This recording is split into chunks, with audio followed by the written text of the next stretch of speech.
مختلف بيضحك فيه اكشن. يعني لما نشوفه هتفهموا ان انا بقول ان هو فيلم مختلف فعلا، لانه فيلم صعب. معايا ناس مهمه في العيد الصغير اللي فات كسروا الدنيا، هشام وتايسون وامينه. يا رب ان شاء الله ينجح اكتر في الفيلم ده، واتمنى ان يكون مجهود الفيلم يطلع في الشاشه ويعجب الناس، لان عملنا فيه مجهود كتير جدا. انا والكرو كله اللي كان معايا، من مهندس ديكور مدير التصوير لاستاذ احمد سوكا المنتج، لكل كرو الاخراج اللي معايا، كل الناس احنا كنا حابين الفيلم قوي قوي قوي وسخنانين ان احنا نعمل فيلم مختلف بصراحه.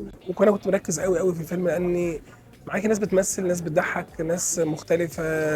مش بس عايزين نعمل فيلم بيضحك وخلاص، عايزين نعمل فيلم بيضحك وفي معنى وفي تمثيل وفي دراما وفي كذا حاجة. الفيلم كله بصراحة حبيت الفيلم كله، حبيت التركيبة بالشخصيات بطريقة الفيلم. كان عاجبني. يعني أنا لما بتفرج على الفيلم كل مرة فعلا بيعجبني بصراحة، رغم ان انا اللي عامله، بس بيعجبني جدا الفيلم نفسه. يعني اكيد نفسي الفيلم نفسه يتقبلوه ويحبوه زي ما احنا حبيناه، ويحصل لهم نفس الاحساس بتاعنا، ان هو ان فيلم فيه تمثيل وفيلم فيه ضحك وفيلم مختلف، يعني يشوفوا الاختلاف ده ويعجبهم. هشام ماجد عشان هو صعبان عليا بصراحه، وتايسون برضه صعبان عليا في الفيلم. يعني هتفهموا، ما تشوفوا فيلم هتفهموا انا بقول ايه. جريمه مضحكه اكيد، يعني حاجه بتضحك اكيد، مش حاجه تانية. حد بيضحك مثلا صوت عالي في مكان ما ينفعش يضحك فيه، يعني ممكن تبقى حاجه غريبه كده. اكتر فيلم وكنا فكرنا ان احنا نعمل كده جحيم في الهند.